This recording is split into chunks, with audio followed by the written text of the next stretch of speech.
자, 이번 시간은 위험에 대해서 살펴보도록 하겠습니다. 자, 위험에는 구체적 위험이 있고 추상적 위험이 있죠. 자, 3번 보겠습니다. 자, 1번 도로교통법 위반. 자, 음주운전죄는 운전자가 혈중 알코올 농도 최저 기준치를 초과한 주치 상태에서 0.03이 되겠죠. 자동차 등을 운전한 경우에는 구체적으로 정상적인 운전이 곤란한 여부와 상관없이 추상적으로 도로교통상의 위험이 발생한 것으로 본다. 자, 추상적 위험이 발생한 것으로 본다. 맞나요? 내가 음주운전을 했단 말이죠. 기준치, 그러니까 0.03을 초과한 상태에서 운전하면은 구체적으로 위험을 발생시켰나요? 추상적으로 위험을 발생시켰나요? 그죠? 구체적으로 위험을 발생시킨 것은 없죠.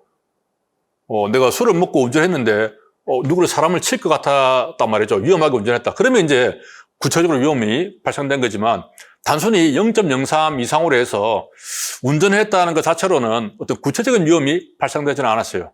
하지만 도로교통법을 위반했죠. 그 법을 위반한 것 자체는 추상적 위험이 발생했다라고 보는 것이죠. 그렇잖아요, 그죠? 어떤 경우든 법을 위반하면 법이란 것은 일반 추상적으로 규정한 것인데 법을 위반하면 그 자체로는 추상적 위험이 자동으로 발생되는 겁니다. 위험하지, 법 위반한 것 자체가. 근데 법을 위반했고 그 자체로 어떤 구체적으로도 누가 다쳐본 했다든지 구체적으로 위험 발생했으면 두 가지가 발생하는 거죠, 그죠? 그렇게 봐야 되는 겁니다. 그래서 자, 도로교통법 이제 0.03을 이상으로 해서 음주운전한 그 자체로는 어떤 구체적인 위험이 아직 발생 안 됐고 그 자체로는 추상적 위험이 발생되었다. 맞습니다. 두 번째, 자, 그런데 특가법이 있죠. 특가법에 보면은 위험운전 치사상 죄가 있어요. 자, 요 죄는 이제 음주나 약물에 영향을 받아야 됩니다. 어쨌든 먹긴 먹었어. 약을 하긴 했어. 근데 그 얼마큼 했는지는 안 중요해요. 아무튼 음주나 약물에 영향을 받아가지고 정상적으로 운전할 수 없는 상태에서, 자, 이거 한번 적어볼까요? 자, 일단, 자, 특가법은 어떻게 되겠냐면은, 음주, 약물에 영향을 받았어요. 영향을 받았고, 그 다음에, 자, 정상적으로 운전할 수 없는 상태에 이르러서 사람을 사상케 했죠. 사람을 다치겠다. 이 세 가지가 모두 충족이 되어야 특가법에 해당되는 것이죠. 자, 근데 도교법상 음주운전은 그냥 0.03 이상으로 운전만 하면은 그냥 끝나는 겁니다. 그죠? 자, 그래서 이런 경우는 0.03 이상으로 운전만 하면은 법을 위반해서 추상적 위험이 발생했다라고 볼 수가 있는 것이고, 자, 이 경우는 반드시 이제 음주, 약물에 영향은 받았지만 정상적으로 운전 못 해야 돼요.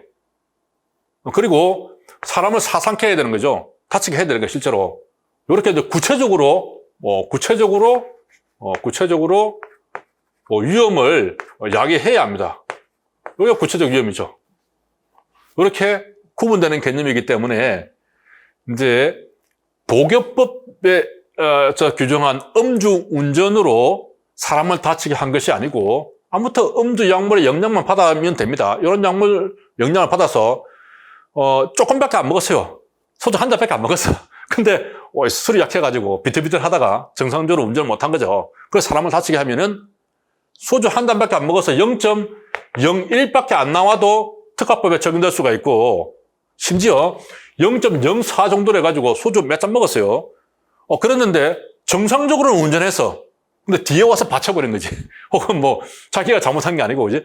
그 정상적으로 운전하지 못한 상태가 아니라 술은 약간 많이 먹었지만 정상적으로 운전하다가 사고 났으면 또 특가법에는 해당되지 않는 겁니다. 그래서 서로 구성 요건이 서로 다르다. 자, 음주운전하다가, 그죠? 단순하게 사람을 다치게 한 사고가 나면은 이건 어떻게 됩니까? 이것은 음주운전에다가 교통사고처벌법, 교특법으로 가게 되는 것이죠. 그런데 정상적으로 운전하지 못하는 상태에서 사람을 다치게 하면 교특법이 아니라 특가법으로 가버려. 그럼 이게 세게 처벌되는 거죠. 그래서 변호사 사가지고 특가법으로 될 걸 교특법으로 바꾸고 막 그렇게 하지 않습니까? 그죠? 그것도 이제 변호사를 사게 되는 것이죠. 자, 아무튼 자, 이번 특가법에서 위험운전 치사상죄는 자, 형식적으로 혈중 알코올 농도 법정 최저 기준치를 초과했는지 여부는 상관이 없죠. 0.03 이상이든지 아니든지 상관이 없어요. 0.01만 되더라도 이제 정상적으로 운전하지 못할 상태가 되어버리면 해당되는 겁니다. 운전자가 음주 영향으로 실제 정상적인 운전이 곤란한 상태에 있어야만 한다. 구체적 위험범위다. 자, 그런 말이 되겠죠? 현대사회는 다양한 형태의 위험이 발생하고 있는데 사회 법치 국가 아래에서 국가는 위험의 문제를 해결하기 위해서 적극 개입을 하고 있죠. 그래서 경찰의 위험 방지 활동 영역이 확장되어 가고 있다. 자, 요게 이제 과거 우리 17세기를 경찰 국가 시대라고 하죠. 그때는 군주가 아주 파워가 셌어요. 그래서 경찰 동원해가지고 막 그 자신의 힘을 과시를 하던 그런 시대였죠. 그러다가 이제 18세기 후반이 되면서 못 살겠다. 군주 너무 심한 거 아니야. 이러면서 그죠. 프랑스 혁명이 일어나고 이렇게 하면서 이제 군주의 힘이 몰락을 하게 됩니다. 자, 그러면서 경찰 국가 시대가 이제 법치 국가 시대로 이렇게 진입이 되죠. 그때의 학자들이 어떤 얘기를 하냐면 경찰은 모든 권한을 행사하는 것이 아니고 오로지 질서 유지 업무만 하는 것이다. 이런 이야기를 합니다. 그래서 이제 실질적 의미의 경찰 개념이 발전되는 거죠. 경찰은 원래 어떤 공공복지라든가 복지 개념에서 이렇게 활동되는 게 아니라 소극적으로 질서 유지만 하는 게 경찰의 본래 업무야. 하지만 명령 강제는 하지. 여기까지 정의를 한 거죠. 자, 그런데 현대사회 오면서 경찰을 가만히 보니까 우리 요즘 보면 그죠. 여러 가지 정보 수집 기능이라든가 그리고 이제 비권력적인 어떤 서비스적인 그런 역할이 점점 늘어나고 있잖아요. 그죠? 그럼 비권력적인 서비스적인 활동을 하는데 이건 본래적인 경찰 업무가 아니야?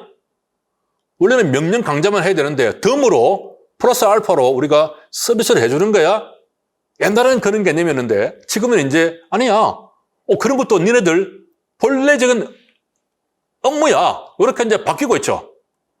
단순하게 법에 규정이 되어 있기 때문에 형식적 의미의 경찰 개념에서 원래는 아니지만 법률에 규정되어 있기 때문에 서비스를 한다. 자, 그런 개념이 아니라 현대 사회에서는 다양한 여러 가지 이제 미화를 찾아주기도 하고 교통 정보도 제공해주고 여러 가지 정보도 제공해주고 그죠. 이런 서비스적인 청소년 선도도 하고 그죠. 자, 이런 서비스적인 활동 영역이 중요하고 본질적으로 바뀌었다. 자, 그러면은 이제 실질적인 본래적인 의미의 경찰 개념에는 과거 19세기에 있던 개념에다가 비권력적인 활동도 경찰의 개념 속에 넣어야 한다. 자, 이런 주장들이 상당히 설득력을 얻고 있죠. 지지를 받고 있습니다. 그렇죠.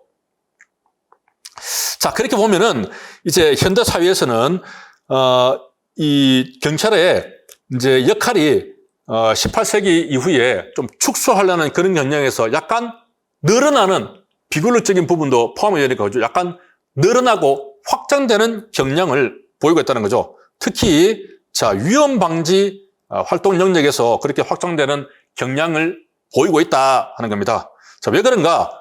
얼마나 그죠? 현대 사회에서 위험이 폭탄 테러도 있고 여러 가지 위험한 요소가 많죠. 그런 위험한 요소를 사전에 예방하기 위해서는 이제 어떤 특정한 지역에서는 출입하는 사람에 대해서 신원도 확인을 해야 되고 또 각 장소에 CCTV를 촬영을 해서 또 암묵적으로 범죄 예방도 하고 사고가 났을 때는 빨리 또 그 범인을 잡아야겠죠. 자, 그런 역할을 한단 말이죠.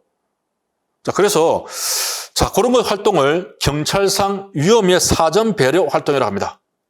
위험이 아직 발생이 안 됐어요. 우리 CCTV 촬영하는 것은 지금 당장 어떤 위험이 있어가지고 촬영하는 것은 아니죠. 언제 어떻게 누가 어떤 피해를 당할지 모르니까 미리 사진을 쭉 촬영을 하고 있는 거죠. 또 어디 출입하는데 우리가 신원 검사를 한다고 하면은 당장 누가 어떤 테러 정보가 있어가지고 신원 검사를 하는 것이 아니고 혹시 모르니까 그죠? 혹시 모르니까 일단 검사를 해 두는 것이죠. 또 금속 탐지기로 가지고 이렇게 혹시 모르니까 검사하는 것이죠. 자, 혹시 모르니까 하는 것은 뭡니까? 추상적 위험이죠.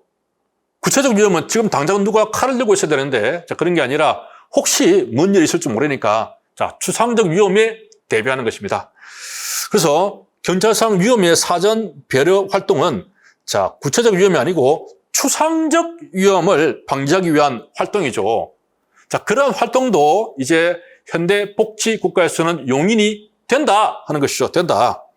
자, 이런 개념은 전통적인 경찰 활동 개념에서 토출될 수 있을까요? 아니죠. 전통적인 개념은 경찰 활동의 범위를 점점 줄이려고 했고, 현대적인 범위에서는 이제 위험의 사전 배려라는 측면에서 활동 영역을 확대하려는 그런 경향을 보이고 있다 하는 겁니다. 자, 그래서 4번이 문제가 있겠죠. 자, 여기까지 하겠습니다.